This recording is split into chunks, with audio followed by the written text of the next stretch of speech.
स्वागत है स्टूडेंट, हमारे चैनल पर हम आपके लिए लेकर आए हैं कक्षा 8 विज्ञान विषय का पाठ तीसरा संश्लेषित रेशे और प्लास्टिक। ये जो आरबीएसई की आपकी बुक्स हैं, तो इसमें जो साइंस की आपकी बुक्स है उसका ये पार्ट 3 है और पार्ट 3 का नाम है संश्लेषित रेशे और प्लास्टिक। तो इसके सारे प्रश्नों को हम उत्तर सहित लेकर के आए।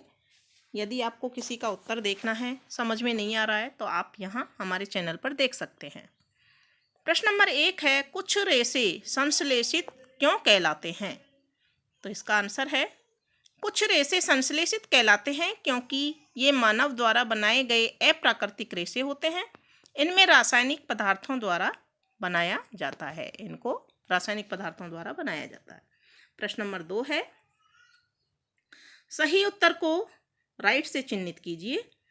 रेयॉन एक संश्लेषित रेशा नहीं है क्योंकि क, इसका रूप रेशम के समान होता है। ख, इसकी काष्ठ लुगदी से प्राप्त किया जाता है। ग, इसके रेशों को प्राकृतिक रेशे के समान बुना जा सकता है। तो इसका सही उत्तर है ख, इसको काष्ठ लुगदी से प्राप्त किया जाता है। प्रश्न नंबर 3 है, उचित कथनों द्वारा रिक्त स्थानों की पूर्ति कीजिए। पहला जो रिक्त स्थान है वह है क, संश्लेषित रेशे खाली स्थान अथवा खाली स्थान रेशे भी कहलाते हैं। तो यहाँ आ जाएगा, संश्लेषित रेशे कृत्रिम अथवा मानव निर्मित रेशे भी कहलाते हैं। ख, संश्लेषित रेशे कच्चे माल से संश्लेषित किए जाते हैं जो पेट्रो रसायन कहलाता है। तो पेट्रो रसायन यहाँ खाली जगह में आ जाएगा। ग, संश्लेषित रेशे की भांति प्लास्टिक भी एक बहुलक है। तो यहाँ खाली जगह में रिक्त स्थान में बहुलक आ जाएगा। प्रश्न नंबर 4 है, नायलॉन से रेशों में निर्मित दो वस्तुओं के नाम बताइए जो नायलॉन रेशे की प्रबलता को दर्शाती हों। यानी कि नायलॉन रेशों से जो निर्मित वस्तुएं हैं, उन दो वस्तुओं का नाम बताना है हमको।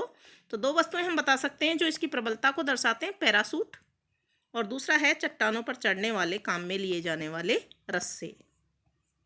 प्रश्न नंबर 5 है, खाद्य पदार्थों का संचयन करने व प्लास्टिक पात्रों के उपयोग के 3 प्रमुख लाभ बताइए। तो इसका उत्तर होगा, खाद्य पदार्थों के संचयन हेतु प्लास्टिक पात्रों के उपयोग के प्रमुख लाभ हैं। नंबर 1, ये भोजन, पानी एवं पदार्थों से अभिक्रिया नहीं करते हैं। नंबर 2, ये मजबूत व हल्के होते हैं। नंबर 3, ये चिरस्थायी होते हैं।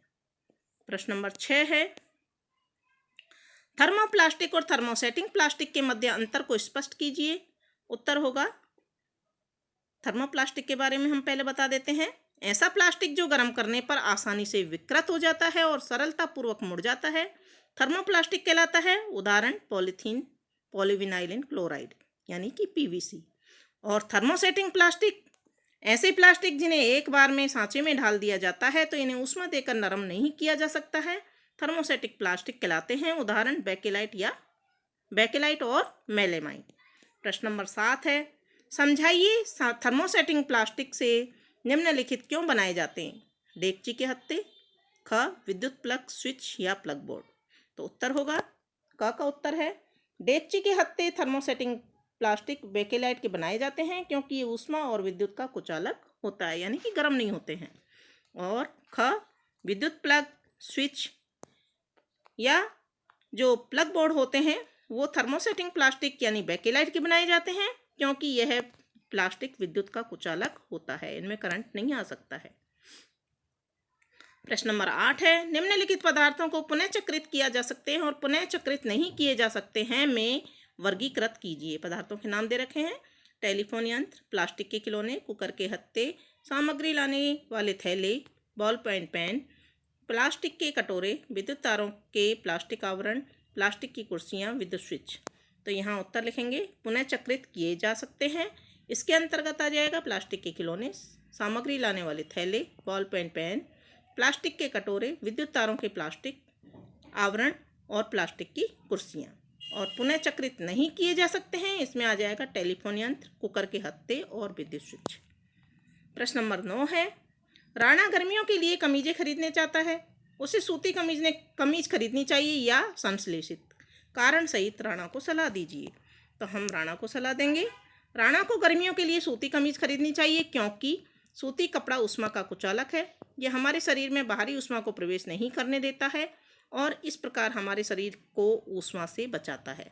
सूती कपड़े में पसीना सोखने की क्षमता होती है, जिससे हमारा शरीर ठंडा रहता है। संश्लेषित कमीजें ना तो पसीना सोखती हैं और ना ही छिद्रयुक्त होती हैं, तो इस कारण से राणा को सूती कमीजें खरीदनी चाहिए। प्रश्न नंबर 10 है, उदाहरण देकर प्रदर्शित कीजिए कि प्लास्टिक की प्रकृति असंक्षारक होती है। तो इसका उत्तर है, प्लास्टिक जल और वायु से अभिक्रिया नहीं करते, उनका संक्षारण आसानी से नहीं होता है, अतः प्लास्टिक की प्रकृति असंक्षारक है। उदाहरण, विभिन्न रसायन प्लास्टिक की बोतलों में संचयित किए जाते हैं। क्योंकि यह असंक्षारक होती है, इसलिए जो प्लास्टिक की बोतल होती हैं उनमें रसायन पदार्थ रखे जाते हैं। इसका उपयोग सभी प्रकार के भोजन के भंडारण में किया जाता है, क्योंकि यह रखे हुए भोजन से कोई भी अभिक्रिया नहीं करता है। और नेक्स्ट है, अचार एवं पानी प्लास्टिक के पात्रों में भंडारित किए जाते हैं। अब प्रश्न नंबर 11, क्या दांत साफ करने के ब्रश का हैंडल और सूख एक ही पदार्थ के बनाने चाहिए? अपना उत्तर स्पष्ट कीजिए। तो यहाँ उत्तर होगा, दांत साफ करने के ब्रश और का हैंडल और सूख एक ही पदार्थ के नहीं बनाने चाहिए। सूख नरम, लचीले तथा मजबूत होने चाहिए, जबकि हैंडल थोड़ा कठोर व मजबूत होना चाहिए।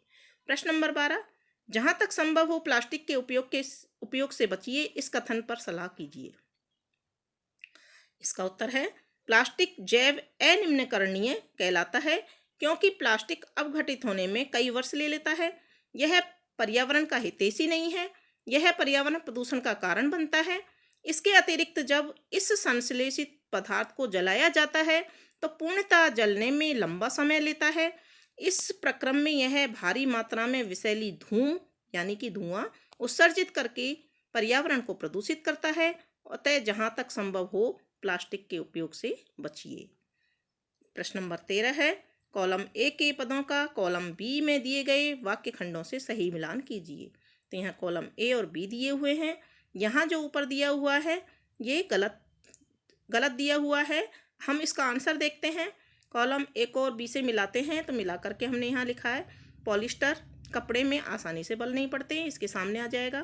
टेफ्लॉन न चिपकने वाले भोजन बनाने के पात्रों के निर्माण में उपयोग में लाया जा सकता है। रेयन कास्ट लुगदी का उपयोग कर तैयार किया जाता है। नायलॉन पैरासूट और मोजा बनाने के उपयोग में लिया जाता है। अब है प्रश्न नंबर 14, संश्लेषित रेशों का औद्योगिक निर्माण वास्तव में वनों के संरक्षण में सहायक हो रहा है, टिप्पणी कीजिए। तो यहाँ उत्तर लिखेंगे, संश्लेषित रेशों का औद्योगिक निर्माण वास्तव में वनों के संरक्षण में सहायक हो रहा है, क्योंकि इसके लिए न तो पेड़ काटने पड़ते हैं और न ही जानवरों का शिकार करना पड़ता है। संश्लेषित रेशे रसायनों से बनाए जाते हैं और ये रसायन वनों से प्राप्त नहीं होते हैं, इन्हें कृत्रिम रूप से तैयार किया जाता है, इसलिए ये वन संरक्षण में सहायक होते हैं। तो इस तरह से ये आपका पाठ के अंतर्गत के जो प्रश्न थे, जो पाठ के प्रश्न पीछे दिए हुए आपकी बुक में जो प्रश्न है, उन सभी का यहाँ आंसर हमने बताया है। और इन आंसर को आप देखने के साथ साथ सुनकर भी याद कर सकते हैं। वीडियो को आप सुनिए बार बार में, तो आपको ये आंसर समझ में भी आ जाएंगे, याद भी हो जाएंगे, और देख करके आप इनको लिख भी सकते हैं। तो इसी तरह के इम्पोर्टेंट वीडियो देखने के लिए बच्चों जुड़े रहिए हमारे चैनल से, और चैनल को सब्सक्राइब जरूर कीजिए। धन्यवाद।